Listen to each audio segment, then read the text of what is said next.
Jai Gurudev, and thank you for joining us today. So today we are going to discuss about seva and seva with Tan, Man and Dhan in Art of Living in Vedic Dhamma Sansthan.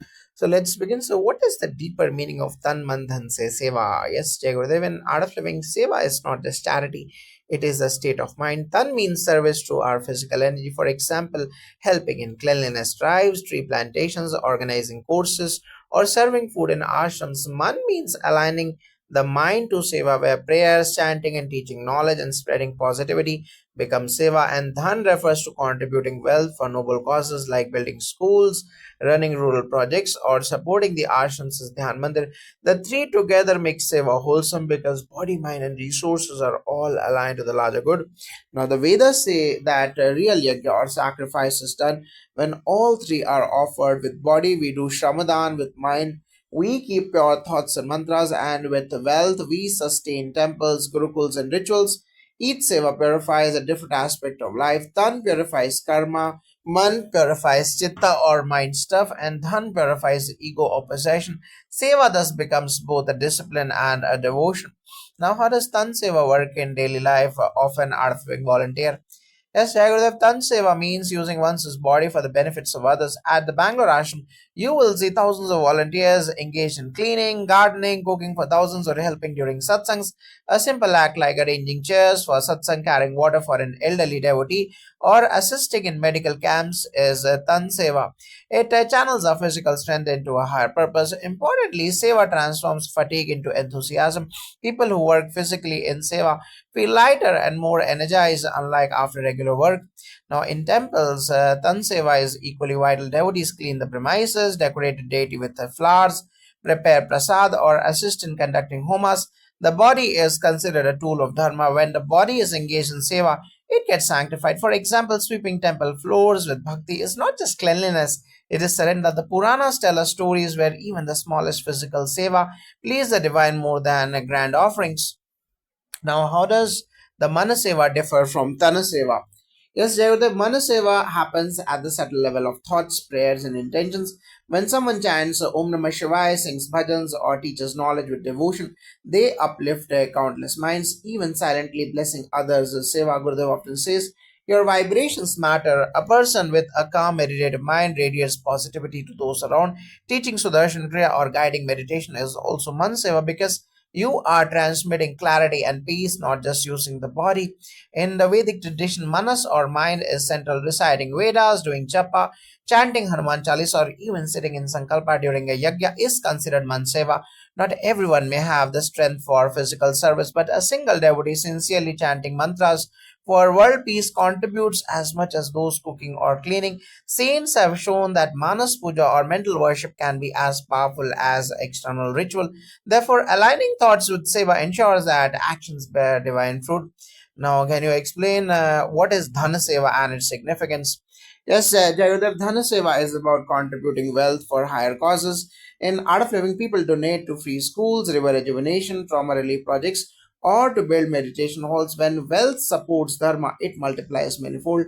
But Gurudev emphasizes it is not about the amount but the feeling. Even a small contribution given wholeheartedly sustains a noble project. Dhana Seva frees us from attachment to money and turns prosperity into a tool of compassion. Now, Vedic tradition regards wealth as Lakshmi, offering Lakshmi back to Narayana completes the cycle from building temples, supporting priests to feeding the poor. Dhanaseva sustains the society's spiritual fabric. The Shastras mention Annadan or feeding people as the highest Dhanaseva. For example, Tirupati runs Annaprasadam daily for lakhs only due to donations. By offering wealth, one ensures that future generations inherit dharmic structures. Dhan is a sacred trust, not ownership. Now, how can sadhana strengthen Dhanaseva? Jayadev, sadhana or pranayama, sudarshan kriya, and meditation energizes the body, making seva effortless. A tired body can't sustain long seva, but a meditator works joyfully. I have seen volunteers clean ashram grounds for hours with smiles because their sadhana fills them with prana. Sadhana also reduces ego, so physical seva is not seen as a burden or hierarchy. Now, in Vedic practice, yoga and mantra sadhana keep the body balanced. Only a strong body can do anga seva or service with limbs. Seva without sadhana can cause fatigue or pride. Sadhana reminds us that body is a temple and seva is worship. Even great rishis perform tapas before engaging in karmic duties. Now, how can sadhana deepen the manaseva? Yes, Jayagurudev, sadhana purifies the mind. A restless mind can't chant deeply or teach effectively. Through meditation, thoughts become sattvic, so chanting becomes powerful. When I guide meditations after sadhana, the collective energy is more profound. Silence enhances manaseva because silence is the mother of every mantra. Vedic dhyana and japa sadhana sharpen concentration. Without discipline, chanting may be mechanical, but with sadhana, every syllable carries shakti. Seers like Valmiki attain transformation through mantra japa. Therefore, sadhana is the soil in which manaseva blossoms. Now, how can sadhana enhance dhanaseva? Jagadav, sadhana reduces greed and instills contentment. A meditator naturally feels abundance and shares freely. When people meditate, they realize wealth is just energy, not security. That realization makes dhanaseva heartfelt, not forced. Many donors and art of living say meditation gave them the courage to share generously. Our scriptures say, Yagya dan tapa karma na tyajyam. Donation is inseparable from sadhana. Through sadhana, one develops detachment from wealth. This makes dhanaseva free from expectation. It becomes an offering, not a transaction. The yajamans or the donors in Vedic yagyas are blessed because their sadhana gives purity to their offering. Now, can you give a practical example of dhanaseva in art of living? Yes, during natural disasters, art of living volunteers do massive physical seva, distributing relief kits, cleaning debris, setting up camps. This is dhanaseva at its purest. Body working for others without expectation. At the ashram too, youth carry vegetables, cook for thousands, or clean toilets during festivals. Each act is considered seva, not duty, and that changes the inner experience. Now, at temples, devotees do similar seva, sweeping floors, carrying water for abhisheka, decorating with flowers. For instance, in Tirumala, many pilgrims volunteer just to clean sandals or wash vessels. Through though small, these physical acts create humility and devotion. Now, can you share a real life story of Manaseva? Yes, Jagadev, I recall a senior teacher who was bedridden but continued teaching online meditations during COVID. She couldn't move much, but her voice and guidance healed thousands globally. That is Manseva, serving through mind and knowledge even when the body is limited. A parallel story is of Bhakta Prahlada, who as a child chanted Narayana as his name despite torture. His bhakti itself was Manaseva for the whole world because his chants upheld dharma. Even today, thousands chant Vishnu Sahasranama daily as seva for world peace. Now, what's a modern example of Dhana Seva? One clear example is donations for Shri Gurukul and free schools. Many donors support rural children, so education through art of living, and they feel it's their best investment. Another example is funding projects like river rejuvenation that bring water to villages. Similarly, in temples, devotees donate for Annadanam, Vedic rituals, and temple renovations. For instance, in Kashi and Tirupati, donations from common people sustain large scale free food distribution and daily pujas. This is a Dhana Seva with lasting impact. Now, how does Seva purify the individual doing it? Yes, Jayudev, Seva shifts the focus from what about me to what can I give. This dissolves ego and stress. Physical Seva purifies karma, mental Seva purifies tendencies of doubt or negativity, and Dhana Seva purifies greed. When we serve, inner joy increases. Gurudev often says Seva is not just about others, it heals us too. A volunteer sweeping floors with devotion experiences lightness as if years of burden vanish. Vedic scriptures call Seva Chitta Shuddhi, purification of consciousness. Serving with body removes tamas or inertia, serving with mind removes rajas or restlessness, and serving with wealth removes the lobha or greed. Ultimately, seva aligns us with sattva or purity, just as a mirror shines when wiped. Seva wipes away inner dust, making us fit for spiritual realization. Now, can seva be done within family life? Absolutely, cooking for family with love is Dana Seva, guiding children with patience and prayers is Mana Seva, supporting their education and well being is Dana Seva. When every action at home is done in the spirit of Seva, the home becomes an ashram. Yes, and Grahastha or householder life itself is Yagya, feeding guests, caring for elders, donating part of income, and praying daily are Seva in family context.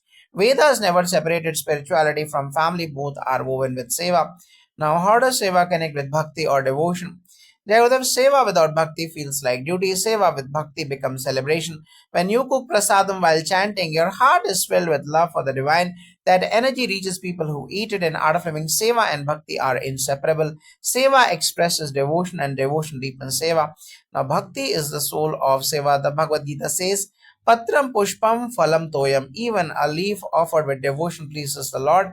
The external act matters less, the devotion behind it matters more. True seva is love in action. Now, how do we balance seva with self care?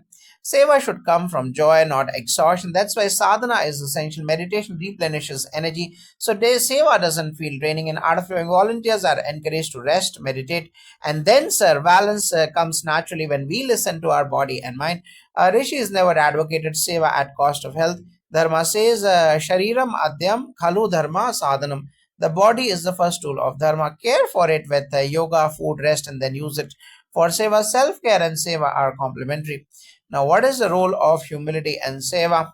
Seva done with pride becomes service mixed with ego. True seva is invisible. You don't announce, you simply do. Gurudev says, the more you hide your seva, the more it shines. Humility ensures seva doesn't bind us but liberates us. In temples, the most blessed seva is often the simplest, washing vessels, arranging shoes. Humility transforms these acts into worship. Scriptures say seva without humility is business, seva with humility is devotion. Now, how can seva reduce stress in modern life? Jagodev, seva breaks the cycle of self centered thinking that fuels stress. When we serve, we forget our problems and gain perspective. Many professionals in art of living share that seva after work refreshes them more than entertainment. It recharges mental health. Yes, and seva redirects prana from restless desires to noble actions. In temples, devotees engaged in seva often say, I came worried but left peaceful. The act of giving is itself healing. Now, how does seva become a form of meditation? When seva is done with total presence, it becomes meditation in action. Washing dishes while humming a bhajan, planting trees with attention, or teaching yoga mindfully is meditation. In art of living, seva is called dynamic meditation. In karma yoga, every action becomes meditation when offered to God. Seva removes I am the doer and replaces it with I am an instrument. That surrender is the essence of dhyana. Now, can seva be offered silently without others knowing? Yes, silent seva has immense value. For example, meditating daily with the intention of world peace or leaving food quietly at someone's doorstep. Gurudev says unseen seva often brings the highest merit. Shastras value Gupta Dan or the sacred donation as highest. Similarly, silent japa for others is unseen seva. God sees even if society doesn't. Now, what is the link between seva and yajna or sacrifice? Jagadeva, seva is modern yajna. In yajna, we offer ghee to fire. In seva, we offer time, energy, wealth to society. Both purify and expand consciousness. Gurudev often equates seva to yajna because it sustains collective harmony. Yajna means offering. Seva is yajna when done without expecting return. Vedic yajnas needed priests, donors, and communities. Seva still works the same way. Everyone contributes with tan, man, and dhan. Now, how does seva help overcome ego? Jagodev, when we serve without recognition, ego dissolves. Carrying luggage, cleaning toilets, or helping anonymous we humbles us. Ego thrives on taking. Seva thrives on giving. Slowly, identity shifts from I to we. Scriptures describe seva as ahamkara nashini or destroyer of ego. Kings in history served sages by washing their feet, by lowering oneself in seva. One rises in spirituality. Now, how does seva extend beyond individuals to benefit society at large? Jagudev, seva is the glue of society. When people volunteer for causes greater than themselves, society experiences harmony. For example, in art of living projects like river rejuvenation or Shri Shri schools, thousands of volunteers come together for the larger good. Physical seva restores infrastructure and nature, and mental seva spreads peace through mass meditations, and dhana seva funds the entire effort. The ripple effect is huge. Villages get water, children get education, and communities healed from trauma. In modern times, seva creates social capital, trust, and cooperation. Now, Vedic culture always emphasized collective upliftment. Seva was not personal charity, but Samaj Seva. In yajnas, the fruits were never kept by the yajmans but offered for Loka Kalyan or welfare of the world. Today, when temples distribute free food, run Vedic schools, or conduct spiritual discourses, it uplifts society as a whole. By combining Tan, Man, and Dhan Seva, Dharma becomes visible in society. Less crime, more compassion, and cultural continuity. Society thrives when seva becomes everyone's second nature. Now, how does seva towards nature fit into tan, man, and dhan? Yes, Jayagurudev, natural seva is core to art of living. Tana seva is planting trees, cleaning rivers, and reducing plastic. Mana seva is spreading environmental awareness, meditating to send healing vibrations to nature and developing ecological consciousness. Dhana seva is donating to projects like Kaveri Calling or solar initiatives. Sadhana deepens connection with nature. Once you meditate, harming nature becomes feels like harming yourself. Seva then becomes an expression of gratitude to the environment. Now, Vedas declare Prithvi Mata Putroham Prithvya. The earth is our mother, protecting her is our dharma. In Vedic times, rituals like Go Seva or cow care and Van Mahotsav or tree worship and Jal Pujan or water rituals embodied ecological seva. Today, the temple trusts engage in cow shelters, organized farming, and solar power, all forms of seva to nature. Tan seva cares physically, man seva sustains spiritually, and dhana seva ensures continuity of ecological balance. Now, how does seva prepare the ground for spiritual progress? As Jayagurudev, seva dissolves selfishness, the biggest obstacle in spiritual growth. Without seva, meditation can turn inward to the point of isolation. With seva, meditation integrates into life, serving others with tan, man, dhan removes impurities and aligns us with nature's rhythm of giving. Gurudev says, seva purifies karma, sadhana purifies the self, satsang purifies the environment. Together, they form the three pillars of spiritual progress. Now, spirituality is not escapism, it is engagement with purity. Vedic sages taught that seva is the first step in bhakti and jnana. Before one attains moksha, one must cultivate chitta shuddhi, purity of consciousness. Seva provides that purification. Physical seva disciplines the body, mental seva disciplines thought, and dhana seva disciplines attachment. Once purified, the seeker becomes eligible for higher knowledge and realization. Now, can seva be considered higher than rituals? Yes and no. Rituals connect us to tradition, but seva is the living essence. What's the point of lighting lamps if we don't light lives? Gurudev often says, a smile on someone's face through your seva is the biggest puja. Rituals are important, but when backed by seva, they become powerful. A person who meditates and then teaches others has done more than personal ritual. They have multiplied benefit. The Vedas declare na karmana, na prajaya, dhanena, tyagena eke amritvam anasho. Liberation is attained by sacrifice, not ritual alone. Seva is living yajna. However, rituals channel energy and blessings for seva. Ideally, both should go hand in hand. Rituals sustain inner connection. Seva expresses it outwardly. In fact, feeding people after a homa is considered the completion of the ritual. Now, how can seva create unity among diverse communities? Jayadev, seva is universal. Hunger doesn't ask religion, and education doesn't ask caste. When we serve, we transcend identity barriers and are living people from 150 plus countries do seva together. Christians, Muslims, Hindus, atheists. Physical seva like disaster relief unites people quickly. Mental seva like group meditation dissolves divisions, while dhana seva from global donors funds projects in villages that they have never seen. This unity is the fragrance of seva.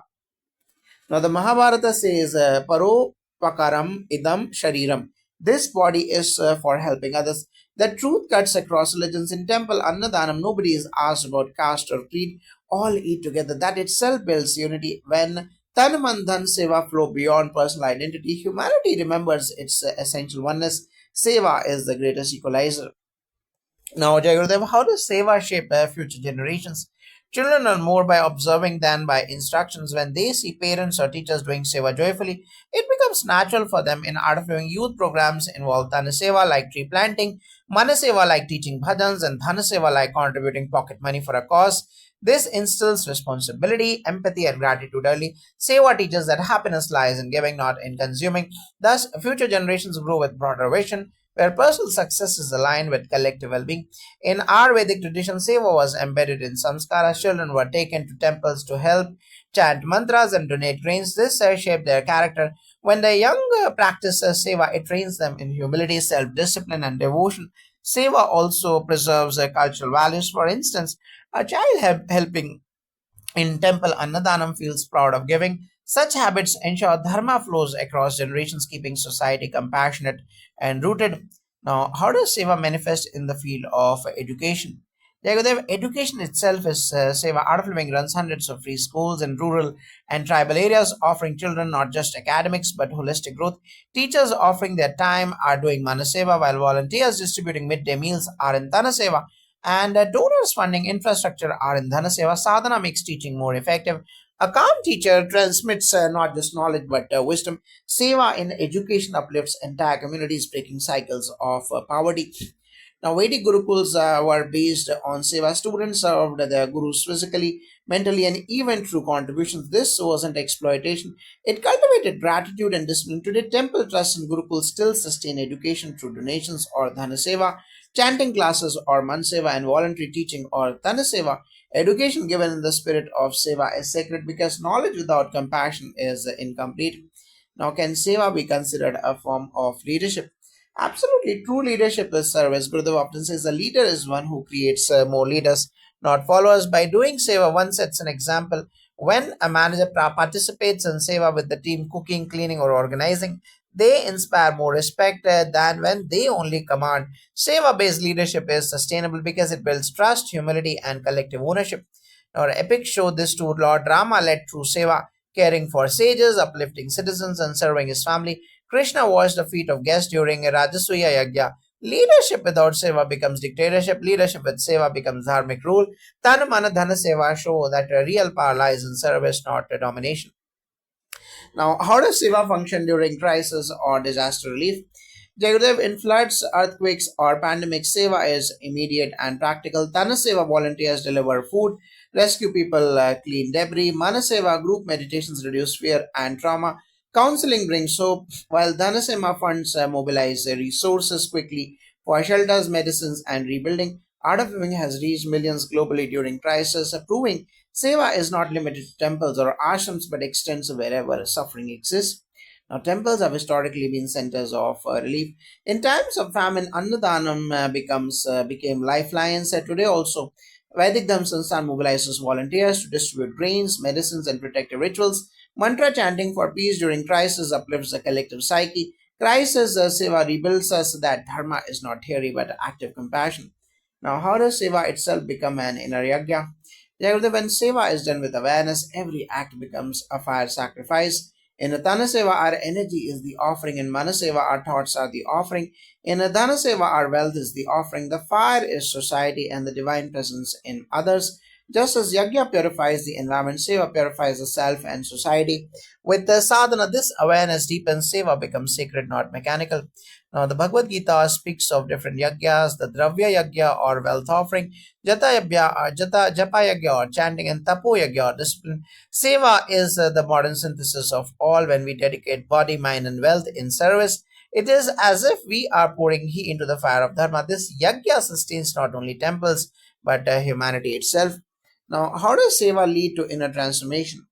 Yagudev, seva shifts the axis of life from me to we. Initially, people do seva thinking they are helping others, but slowly they realize seva helps them more. The body becomes disciplined, the mind becomes calm, and the heart expands. A volunteer once told me, I came to Art of Living to fix my stress. Through seva, I forgot myself and stress dissolved naturally. This is the transformation from narrow self interest to universal outlook. And yes, seva transforms by reducing selfishness, which is the root of bondage. Vedas emphasize that Atmano Mokshartam Jagat Hitaya Cha. One's liberation is tied to world welfare. When one serves physically, one's ego softens. When one serves mentally, through prayers, one's heart expands. When one offers wealth, one's attachment weakens. In this process, the soul shines brighter. Transformation is not sudden. Seva chisels us daily like a sculptor shaping stone into a deity. Now, how does Seva connect with the Karma Yoga of the Bhagavad Gita? Jagadev, Karma Yoga is Yoga Karmasu Kaushalam, skill in action with detachment. Seva is the most natural form of Karma Yoga. When we serve without expecting anything in return, our action becomes yoga. For example, cooking for strangers at a Seva kitchen is karma, but when done joyfully without reward, it becomes Karma Yoga. Gurudev says Seva transforms dry duty into delightful devotion. The Gita's essence is do your duty without attachment to results.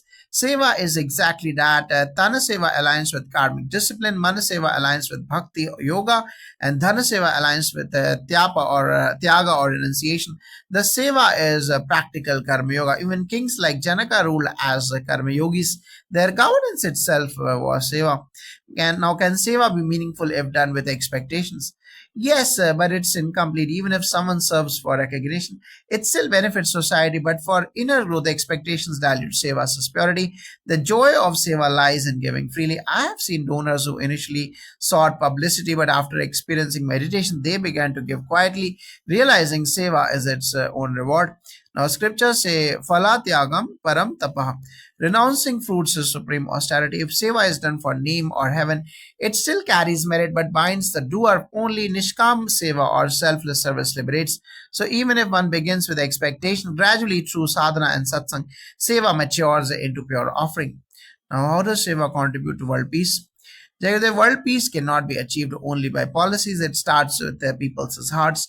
Seva creates harmony when people from warring communities serve together. Cooking, meditating, teaching children, hatred melts. Art of Living system or relief programs in conflict zones show how Manaseva or meditation or chanting heals minds. Dhanaseva or rehabilitation work rebuilds trust, and Dhanaseva sustains projects. Seva then is peace in action. The Rig Veda says, Sarve Bhavantu Sukhina, may all be happy. Seva is the path to this vision, feeding the hungry, chanting mantras for universal well being, and donating for humanitarian projects resolves divisions. Temples regularly conduct Loka Kalyan Humaza or fire rituals for world peace, where offerings of Tan, Man, and Dhan converge to radiate harmony across the globe. Now, how does Seva express devotion to the Guru? Jagadev, in Art of Living, Seva is the highest gift to the Guru. Gurudev does not need anything personally, but serving his vision, spreading knowledge, caring for the environment, and uplifting society is real Guru Seva. Tana Seva is organizing courses and volunteering, while Mana Seva is teaching and chanting. Dhana Seva is supporting his humanitarian initiatives. Seva is gratitude in action. Now, the Guru Shishya tradition sees Seva as a primary expression of devotion. Gurukul students serve the Gurus in daily chores, not as labor but as worship. The Guru embodies wisdom, serving him connects disciple to that wisdom. The Guru Gita states Seva is the boat that carries the disciple across samsara. The serving the Guru with Tanamanthan with both devotion and liberation. Now, how is Seva itself a form of worship? In Art of Living, Gurudev says service is the highest form of worship.